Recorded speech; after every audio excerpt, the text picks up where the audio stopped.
But my name is Hector. I'm going to be hosting the panel. Just for information, this is going to be primarily a discussion panel. This is not going to be me just saying, hey, think what I think or believe what I believe.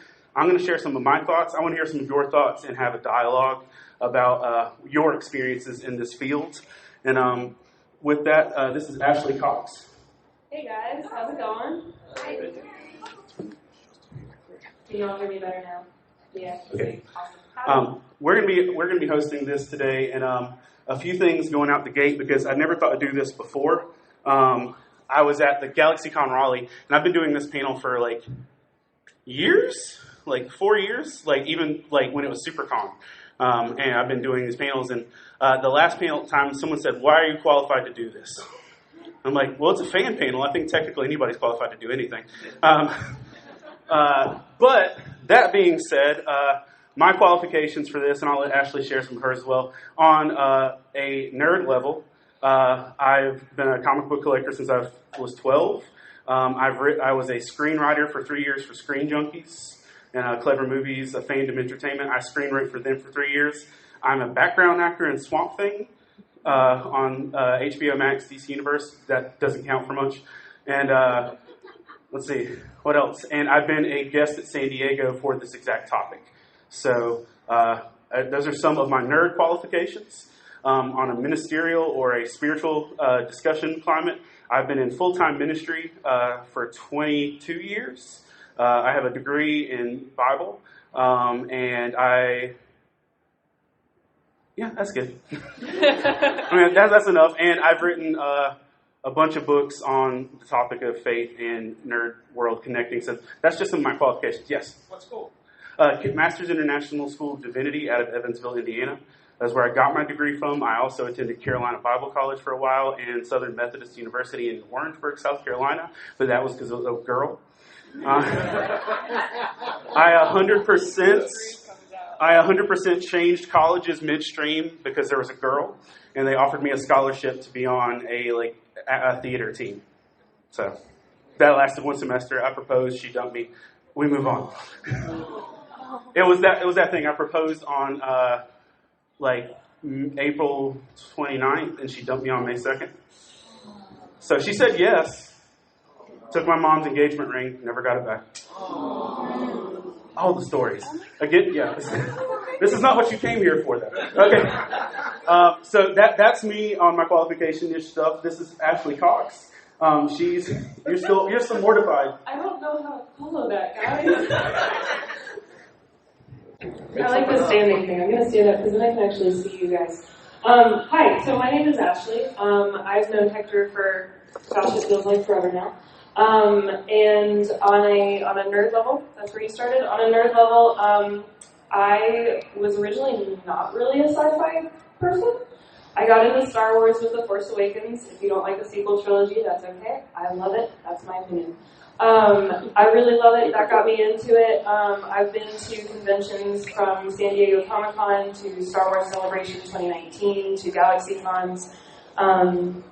I own the business Fangirling Over Jesus, which in part was inspired by Hector and his amazing Faith Fandom business and his passion and his mentorship.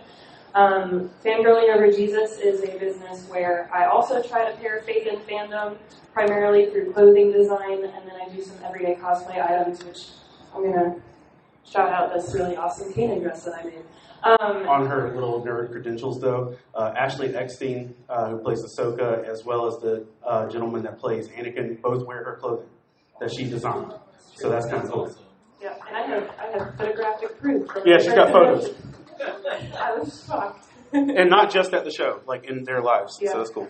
In a Christian kind of world setting, I've been a believer for 11 years now. I was saved in college. I have worked in ministry for 5 years at the church that I used to go to, and I love that job because it was with First Impressions. So it was with helping people that continuously go to the church, but especially new people come into the church. And one of the things that I love about conventions is they're already like a welcoming place. I find fans very supportive, and I really want that vibe to translate to the church because I think we need that. I think we need that in that setting too. So that's me. Okay, so that's who we are. If you have any questions about anything past that, you can feel free to talk to us after the panel. Disclaimer-ish stuff. First off, as Ashley mentioned that she is a Christian, she's a believer. I am also a Christian. I'm going to tell you some things that are going to come from my perspective. Me telling you things from my perspective is not saying that you have to agree with me or that I disagree with you. And I want to hear your opinions, even if they don't agree with mine. I'm here. This is for you to share. So this is not, this guy came in and told us that we're wrong and we have to believe what he believes. This is, he shared his opinion. I had the ability to share mine, and I would love to hear your thoughts as long as we have panel time to do so. I am leading a geek church service tomorrow morning, and that will be literally me doing a Bible study and using nerd themes as the kind of a base topic. So that will be that. So tomorrow morning, that's that. So then today, this is discussion. So didn't want you to get confused with that. So if you find I disagree with anything you believe, I don't hate you. If you disagree with anything I believe, I don't hate you. And I like you. We're cool. Fan. Gang, gang. Come by my table. I'll give you Pokemon cards. We're cool. All right. So that's the disclaimer stuff. One of the things that I find so often is, and we had people talk about this, literally come by my booth today to talk about it. I also saw some stuff yesterday, is that not just within Christianity, but with faith in general, there seems to be a big divide with the world of faith, spirituality, anything of that nature, and the world of pop culture entertainment, specifically geek things, stuff like that. There's usually a divide. Wrong way. Oops. There we go. There's a big divide, and sometimes that's put off by one end of the spectrum of it, and sometimes it's by the other. But there usually seems to be a big divide, and just to ask, if you want to share this, has anyone experienced that there's a divide between the two in your own lives, whether automatically or enforced by others? So, go ahead. Say something? Yeah, if you want to, you can. You don't have to. It's whatever. I was just going to say yes because with my family, yes, my parents grew up devout Christian, immigrants from Jamaica. They had, Star Wars and stuff, but, there's, no correlation to that in their, social life, I guess, with regards to religion. It's kind of, deemed separate, but, for my parents, there's a clear distinction between this is just a phase or a hobby or stuff, and this is, what the truth is. Me and my sister and my own friends have it more, I guess, it's more imbibed or, coerced or synchronized, and a lot of people seem to think that that's not okay, or they say, oh, you need to focus one or more, or avoid the other. If let's say they're not religious, you need to avoid doing that. It's kind of like a conflict of interest that a lot of people, if you're religious, you don't like this, or if you're not religious, they try to play or pick points or pick sides and stuff, and it's kind of hard to be both at the same time. And that's exactly the thing that I see, not just in small. I see that everywhere I go. And almost every time we've had a panel like this, there's been a lot of people that have, they can tell you horror stories from growing up of, different things. Usually one of the things that I see is coming from opposition end of the church sometimes, or different faith backgrounds. Sometimes you'll see that there will be organizations, within the church, within different faith groups, that will find a new point of attack to target for a while. In the 70s, it was Dungeons and Dragons. If you like Dungeons and Dragons, you're evil. I don't believe that, by the way. That was an example. But in the 70s, that was the thing. I worked at Walden Books, to show you how old I am. I worked at Walden Books, and we sold Pokemon cards, and I would, on a regular basis, have someone come in and, literally try and shut our store down because we were providing the children's with the evil things, with Pokemon cards. Then it went from Pokemon to Harry Potter. Then it went from Harry Potter. And I feel like today it's anime more than anything.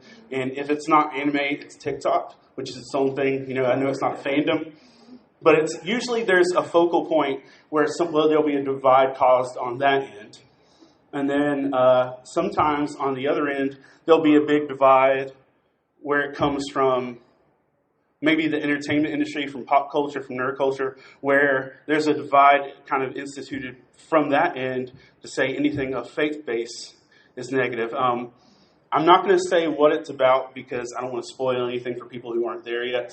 But Rainn Wilson, who played Dwight in The Office, which, by the way, is very heavily invested in spiritual things, not necessarily Christian things. He runs an organization called Soul Pancake, where it's people discussing various faiths. It's an interesting read. It's interesting involvement. But after a recent episode of television, which because of the topic, I don't want to spoil it. If you want to talk to me about it after, come find me. He was upset at Hollywood's portrayal of Christianity and ministry, and that why there's always such an attack and why there's never a positive representation of Christianity and ministry. And that he put a tweet out. It got a lot of big discourse. Love Thy Nerd did a whole segment on it with that as well. It was a big debate, but one of the things that I found interesting was that Rainn Wilson was saying that there's never a positive representation of faith. Literally, one of his projects that came out last year was him playing a crooked pastor. So I was like, bro, how are you talking? You literally just did this on a TV show. But sometimes there's a division from the spiritual side. Sometimes there's a division from the entertainment side. But one of the things that I see so often is people feel like they're locked into, I have to be one or the other, and that they can't cross paths. And if you do, something's wrong or you're broken, and that isn't helpful. And one of the things I've seen so often is that when you tell people something they're passionate about is something they have to hide, that causes division internally. When you tell somebody something that they're passionate about is something that has to be hidden or they won't be loved, they can't fully connect with people, they can't fully share with people, and they automatically think you aren't safe to share with. And there's a whole generation, and generations still growing up, that feel like I can't share what I'm passionate about with somebody in a spiritual sense because they'll think I'm not who I'm supposed to be, or that there's something wrong with me. And in the same sense, there's sometimes, even in nerd culture, I can't share that I have a faith in something because then I'm ostracized.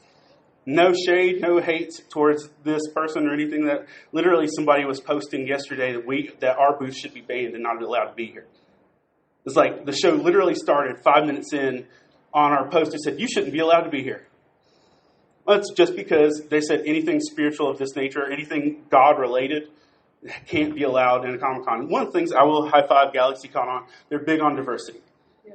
They will give equal platform, and they will share space, and they've always been good to me. And I always try to be good to them in how I treat everyone. I do that anyway. But I try to be good with our time, how we react in panels, stuff like that. But there's that imposed division. Does anybody else have anything that's been an example for them where they see that there's that divide where they don't feel like they can be open and honest about that? I was going to say, one of the things I found was that I really like sci-fi. I also like science in general, so chemistry and physics. And I've always been told that in science specifically, they kind of separate science versus Christianity. We can't take any kind of faith and put it in science.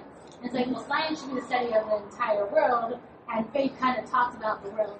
In a geek sense, I would say whenever I try to explain things, and maybe I use a mixture of geek, I tell a story about something that was on Star Trek, or I talk about Doctor Who and about how the stories maybe relate or maybe see different things in my faith. I've met people that are resistant to that just because I mentioned those things. They're that's some kind of show or anime or Doctor Who or whatever, and they don't reciprocate that because it's kind of in that category, and they don't associate the two, even if they both have good aspects of them that are sometimes I'm just using them for a certain point. So it'd be helpful if they could just understand that even though I'm not always saying one thing, I'm trying to explain myself using the words that I have, or what I've been through and the things that I've learned through different mediums and platforms. Ashley, anything? Thank you so much for sharing that, because I've literally been in that place before. I've been in church community groups where I will talk about something going on in my life, and I'll use Finding Nemo or Star Wars or something, and it's kind of, you get a half and half mix sometimes of, oh, that's really cool, that's a great illustration, or you get the, what are you talking about? So I'm really glad that you shared that. that's one of the reasons I created Fangirling Over Jesus. It's not just for girls, but I also want to speak to the fact that, like, there's not, I think as, for me, at least, as a girl, we are not always often given a voice, either in ministry or in fandom and pop culture. And I think that's something that I wanted to change, and so I decided to start that. And so I rock on, girl. So whether you've experienced it or not, there's a lot of people that do experience that division on a positively painful scale. They experience that, like, to the point where they feel like they have to hide, they have to do something. And I just truly believe anything that you have to hide causes division, and it's not healthy for your spirit, it's not healthy for your soul, it's not healthy for your mental health. So if you can't be open and honest about who you are and the things you're passionate about, when you're discussing with people, it's going to be negatively impacting your life as a whole. So one of the things that I like to point out when we're talking about stuff like this, talking on this topic, what have been some of your biggest discouragements when you've experienced this? Like, maybe it's something that's happened with you, maybe it's been something, a conversation or things like that. I remember, and this was growing up in a Christian youth group in the 90s, where our youth leader would literally, if you had anything that wasn't Christian, or if it was secular at all, they were going to, like, destroy it. They would guilt trip you into say, listen, what you've got's not holy, you got to destroy it. I can't tell you how many copies of Hootie and the Blowfish's Crack Rear View I went through, because I'd go to youth group, they'd destroy my CD, and they're like, I need another copy. I'd get like 2 weeks down, and then same deal again. And be like, ugh. But there's this thing of, like, where people would tell you, that's not okay for you. Has anybody experienced any discouragement personally on that road? Yeah. Kind of what you were mentioning, just not on that scale. I was growing up in a youth group, hometown, not too far from here, where it's like a lot of my friends who had the same age as me just kind of left and moved on with their lives. I was the last one in that youth group. Got really ostracized by dang near everyone because it was a very cliquey youth group. My clique left. But I ended up getting ostracized to the point where I wasn't going to give up my fandoms. I wasn't going to give up my Christianity. So now what? And I just told my parents, like, Mom, Dad, I can't go to this church anymore. I'm going to find something else. And so I did. And that's so I ended up having to leave that church because it was like, all right, it sucks. I've been going to this church for 10 years and I'm not welcome anymore. So I left. Funny story about that one, though. Apparently, my parents were also looking for a reason to leave that church. So, between me and my siblings all leaving, they're like, okay, cool, this is our chance to duck out and find something else. And so, we're all very happy with the churches we ended up finding after that. So, there was a happy ending to that story, but it was a huge discouragement at the time. Anybody else face any discouragement specifically to them in their life and their journey with this kind of stuff? Go ahead. So I typically don't, personally, when I'm having a conversation about my faith with people, even though I am kind of a big fan of stuff like this, it's not something I typically intermingle with it, just because I know there's a history that tends to have negative reactions towards it. But I, a while back, was up in a group, and there was this girl I knew who was having a bit of a hard time, and she's a bit younger than me, and I think she kind of looked up to me in the sense of, I was a bit more knowledgeable about spirituality and Christianity, and we were having this conversation. She had a really great relationship with each other, helped each other through some things. And there was only one time, it was one time she was just asked my advice for something, and I brought up, I related it, I forgot even what it was, but I related it to something. It was probably just the smallest thing, but like in an instant, it was as if all my credibility was just gone as a Christian, because I watched something or I felt comfortable just speaking about it like it was just a normal thing, and she never spoke to me again.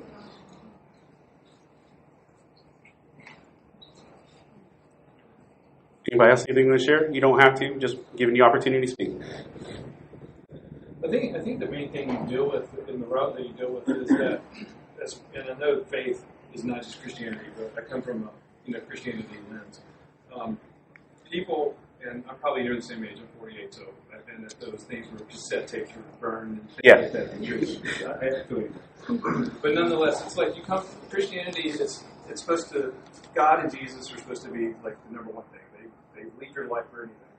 And so as you bring fandom into it, people look at you as it's taking your eyes off on Jesus, and you're almost too like you're worshiping things that are not of God. Which I'm of the I guess of the viewpoint that God created everything. You know, evil, whatever you consider evil, corrupted it. And I think that you can find Jesus in a lot of different things. I mean, even Harry Potter, for instance, is like kind of slammed all the Christians in the face when they did the ending. And like, wow, you can see the Christian story. You know, he sacrificed himself for the greater good or whatever.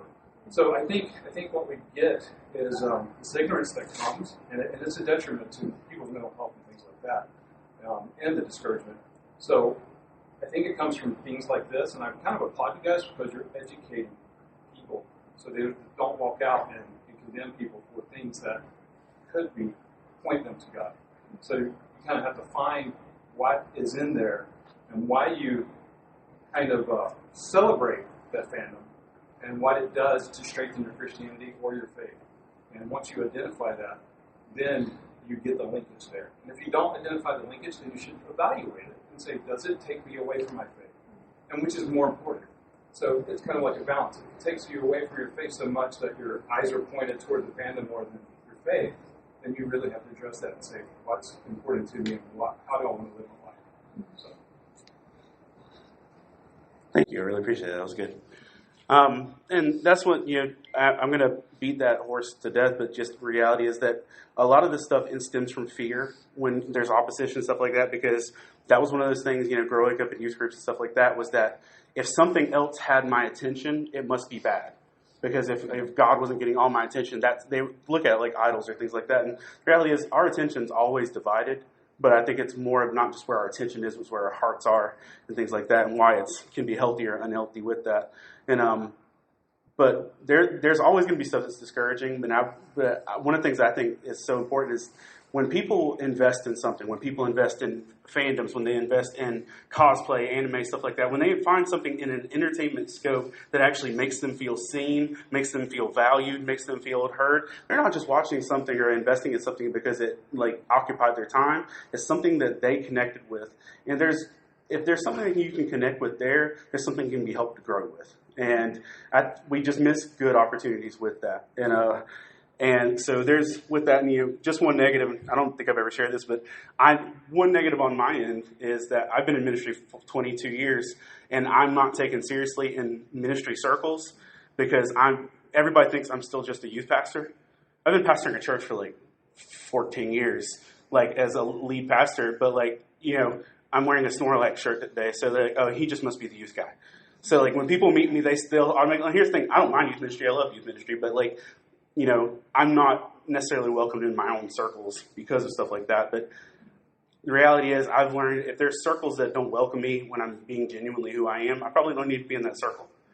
And I think that goes for a broad stroke of a lot of things because, again, if we have to hide and we have to divide ourselves, it's not healthy with that. So flip that over on its head, though. What have been some of your biggest encouragements on this line where something's actually spoken to you, someone or a circumstance has actually encouraged you? And this is just one. There was 30 years ago at a Galaxycon in Raleigh, there's a young lady that was cosplaying as Deku, and she came to my table crying because she said there was a street preacher outside the convention center in Raleigh that told her that God didn't love her because she was cosplaying. And she literally came to my booth in tears and said, listen, I just need to know. It's like, she's like, don't preach to me. Don't give me a sermon, but just tell me genuinely. Does God love me? And, it was a super discouraging situation that happened to her. But we actually got to have a conversation, and I've stayed in touch with her over the years as well. Just the fact that, it can be something that can be an encouragement if you actually take time to connect with people rather than just force stuff at them. Because if I interact with you at my booth, I'm not trying to convince you of something. I just want to be able to connect with you. So what have been some of your encouragements that you've seen along this journey of between what you're entertained by and like where your heart is led? We're having a sermon series called Good Enough. The G fell down. It became Ood Enough. That's awesome. I made sure to let everyone, I'm going around with video at church after sermon going, look, we are Ood Enough. That is amazing. We keep our brains in our hand. We are so peaceful. I love that. That's fantastic. Yes, ma'am.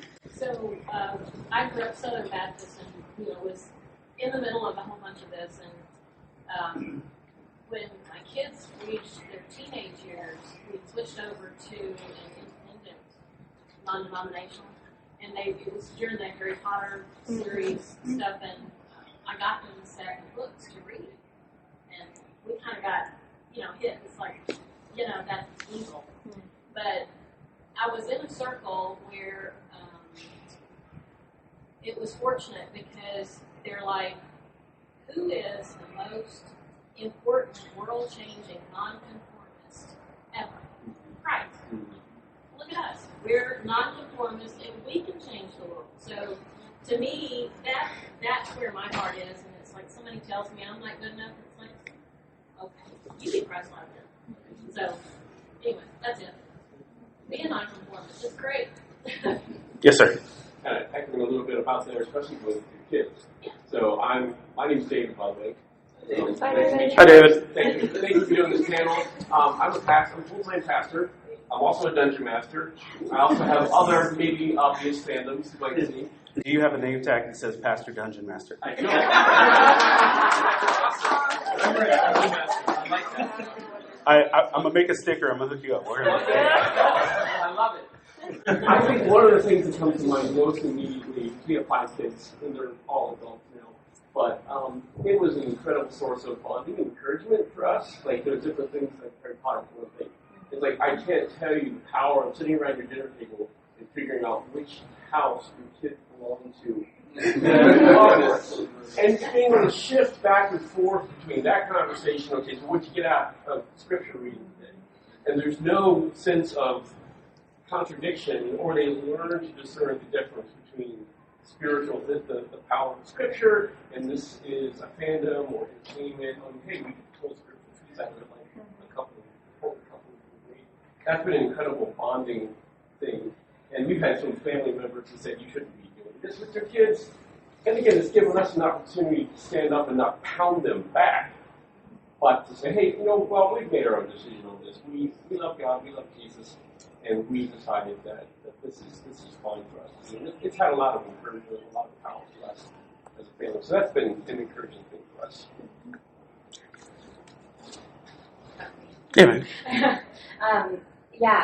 Actually, I have a very similar story, but on the reverse side of things, where I didn't grow up Christian, and the first time I ever played D&D was actually with the youth pastor at my church, and he actually was not into D&D. He was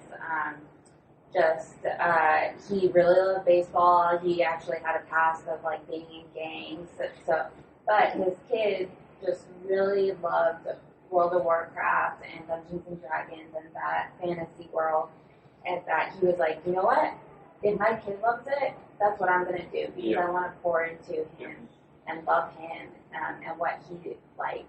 And so, I wasn't a Christian playing Dungeons and Dragons, but was playing it with a bunch of Christians, and I just felt like, wow, this is very different from what I thought Christianity was like. And so, he also played a big part in me being able to finally accept Christ, because just the acceptance. So when I was growing up, I moved around a bit after I turned 10, and I started watching Doctor Who when I was maybe 12, And I started going to a youth group, and I was wearing my Dr. Who shirt I bought. I got pushed off to the side, ignored. She's not good enough for this youth group. Then I came and moved down here, and I wore my Dr. Who shirt because I'm like, it's a new experience. Let's see what I get out of this. And I made so many friends. Like, they brought me in and were like, so, what do you see in Doctor Who where you see Christ? I can't remember much of them. It's 10 years ago now. But it was very good. It was like I was actually accepted, and I was able to talk because I was very shy. They came and talked to me so that I didn't have to go out and be without having someone come talk to me. That's awesome. Do you have something? You good? Okay. And I'll just say this too, like, because I know everybody's in different stages in their life. Being that, like, my day job, my normal muggle life is that I'm a pastor.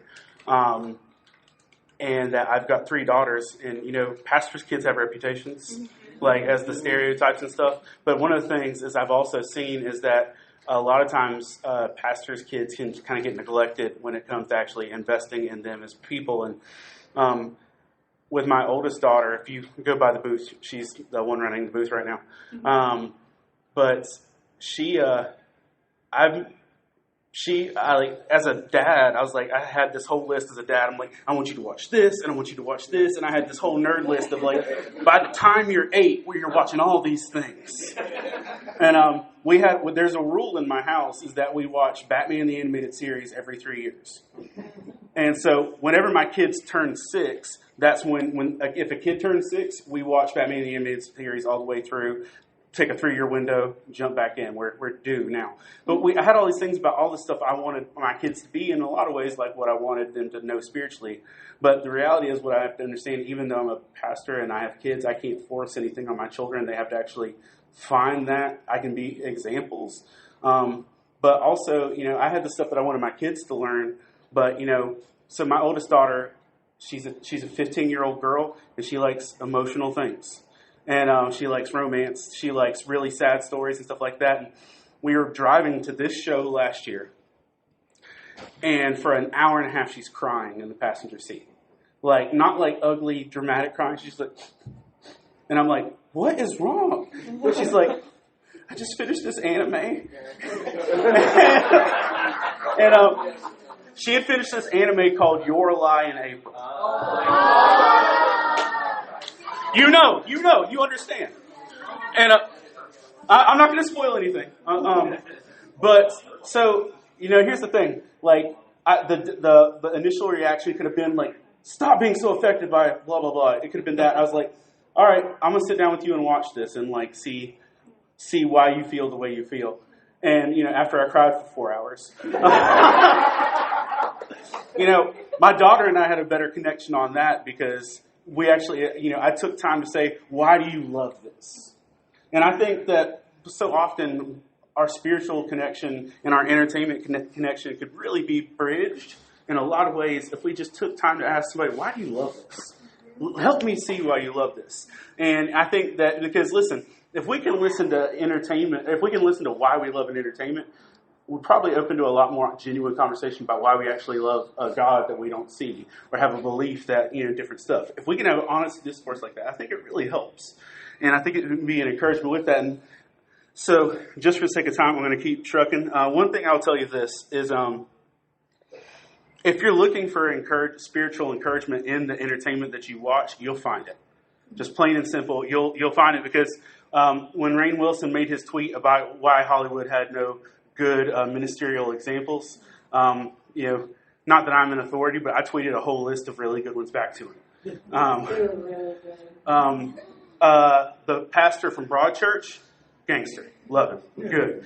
And I really hated it too when I started Broadchurch. If you haven't watched Broadchurch, no spoilers per se, but everybody in Broadchurch is a suspect, and of course you've got Rory from Doctor Who playing a pastor. I'm like, he automatically did it. He's a pastor. And but one of the things is, like, reality is it was actually a really good spiritual representation of a ministry. Shepherd Book. You know, there's different people all throughout this. I had this whole list, but the reality is this: it's not just for looking about where you can find biblical examples in entertainment, stuff like that. It's about where you can find stuff that actually teaches you truth. And because reality, if you can find something that teaches and connects you with truth in your entertainment, it's going to be able to connect back to you spiritually. Because if it's the truth, it's going to connect. And which is why, with stuff like Doctor Who, with stuff like things like that, Doctor Who is chock full of like spiritual encouragement things. One of the biggest examples of grace to me, and I don't know if I have that little video ready or not. I didn't plan on doing the video, so it might not be. But one of the biggest examples of, yes, that is the office baptism scene. It's my favorite one. This is all my little favorite clips of this. No, I didn't put it in. There's Uncle Iroh though. That's the Iroh Zuko forgiveness scene. Tell me, there's a better scene of forgiveness in entertainment. There's not. Like a fictional entertainment, there's not a better picture of forgiveness than Uncle Iroh and Zuko. There's not a better picture of grace and entertainment to me than the moment where the 12th Doctor and Clara have this moment where she threw away the keys to the TARDIS. Yes. And he's like, you betrayed me. You betrayed our friendship. You betrayed everything I stand for. You let me down. And she responds, then why are you helping me? And y'all, this line, I could tat it on my chest. It was so good. This line says, do you think I care for you so little that betraying me would make a difference? Yeah. Bro, that's grace. Chills. And if you're looking for encouraging spiritual content in your entertainment, you'll find it. But if you're not, you won't. And it's just, I'm not saying you got to sit there and like scourge everything and analyze it, but be open to it. My kids are at the point now where they know that if we're watching something, I'm probably pausing it halfway through it to make memes. And when my daughter who's at the booth, she won't even like wait for me to say something. If she hears a dope line, she's just going to pause it and wait. So I'm just generally, if you look for spiritually encouraging stuff, that you will find it. Now but here's something I want to tell you too. Like I said, I'm coming from a biblical perspective. If you're looking for something in the entertainment world that's going to live up to biblical standards, it won't. Period. The end. The only thing that lives up to biblical standards is the Bible. And if the Bible if the Bible were made into a TV show, it wouldn't live up to biblical standards for content. So, shenanigans. There's no entertainment that's going to live at that standard. What I'm going to tell you is this: if you look for spiritually encouraging things, you'll find it. And if you aren't, you won't. Or it might be harder to do things. But I'm going to tell you this: when we shoot down stuff that people love, in essence, we shoot them down. You can't badmouth, Ashley likes the sequel trilogy. I do. Thank you. Right? I have a real reason why I love it too. Go ahead. Star Wars, very few black or people of color creators were featured in the original films. Until, of course, you have the token X, Y, and Z characters. Me and my dad loved how Finn, literally a regular enlisted stormtrooper, ironically I'm a Marine, so it literally could have been me. I love that. So, how they literally went from this regular stormtrooper, in addition to being a black guy, which take off the helmet, you don't think about the actual person, yet that person literally becomes a protagonist, and a lot of people were upset that Hollywood is going woke because they're featuring too many people of color or people of however, or even let's say, got Ray. Daisy Ridley? No. There was Finn and then the other. Hope. They were upset that she was involved because Right, yeah. Right, so it was so impactful and empowering, inspiring to me. Not because the black. I get the same thing with Halo or any Star Wars character. It says that inclusion while being respectful and not making it, it's because he's black, white. No, it's because he's another person that's able to have their own story, and he came from, I guess, humble beginnings, or I guess no beginning at all, because he didn't have his name, he just had his enlisted number, or his rank, and that was it. Yet that story was impactful because you got a lot of people that grown up to this day and age in this country that view themselves as a number or just a statistic. but they see that and they see a positive reflection, even when they come from humble or negative or problematic beginnings. And so that's why I love this. As much as I love the Clone Wars, because that's what me and my dad would watch, I also love that one, the one with the New Hope, because it's like you barely find, like it's like a lot of some media likes to just push it in, like, oh, force feed or whatever, and that, of course, that causes conflict, because it's like it's like cheap diversity, where you just, oh, let's put in women because they're women, or let's put a man or black man, whoever, right? That just cheapens it. But if they like, yes, this is a character that happens to be black, happens to be a woman, that is so much more impactful to people that generally been left out of Hollywood for the past century. Or they're viewed as, oh, tokens of, oh, we're not racist, we have, or we're not sexist, we have, right? It's actual, like, representation. And that's why I like the new Star Wars. Yeah. Two things to say to that. First off, it's corny, not what you said. Not what you said. There's a Lego Star Wars special that actually shows, and this is to my understanding, it's canon, that after the events of the Rise of Skywalker, Finn does explore his Jedi training, and that they actually show Finn in the process of becoming to be trained as a Jedi. It's like a footnote in the story, but I was like, oh, good, I appreciate that. And then the other thing is this, just like you were saying that there's forced inclusion and stuff like that, I really believe that it also plays out on a spiritual level. It's like, do you actually love me, or are you just trying to make me included enough that I'll listen to what you say? Right. And I think that plays a big part on the spiritual realm of things. We've got 4 minutes before I'm supposed to end, so I'm going to get you. Because I just wanted to ask, what was the name of that Star Wars special? I don't know, but it's in my Disney Plus history. I'm going to look it up, and I'll let you know as soon as I finish this. I'll look it up and I'll tell you. All right. Cool. Because I know I watched it on Disney Plus, and I want to say it was like the vacation holiday thing where they went on vacation to like the beach or whatever. I don't know. I'll find it. So the last thing I want to just say is this on the same topic. Just like you can find encouragement in your stuff, and that you shouldn't just rule everything out. I will say this. Also, just be cautious of what you actually invest yourself in. Because the same people that told me when I was a kid, you can't like this because it's evil, or this is not, it's the other end of things. You have to be responsible for yourself and knowing, is this actually healthy for me spiritually, what I'm entertained by, and is this encouraging me or discouraging me? And because nobody else is going to be able to tell you that.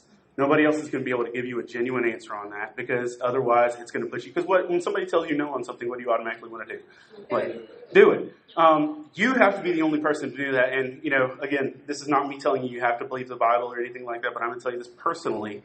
There is a chapter in Scripture, Romans 14, that is the best guide for what you look at as your discernment. I was like, is this helping me? Is this hurting me? Is this helping other people? Is it hurting other people? For me, that's my guide. Like, whenever I'm checking something out, as if it helps me or hurts me, that chapter is what I kind of run my guide by.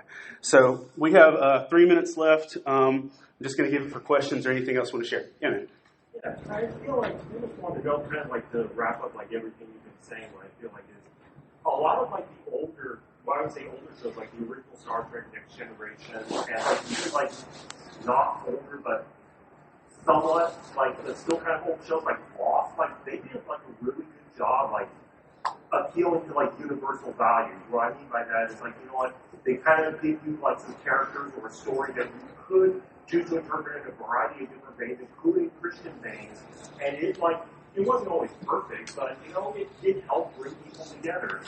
And it's like, I feel like that's something that's just missing in entertainment. Maybe the reason why we're just so divided, like the end of like trying to like appeal to like universal values and like invite people to like a different point of view. And I've been feeling like I wish it was more like explicit like Christian viewpoints in like entertainment.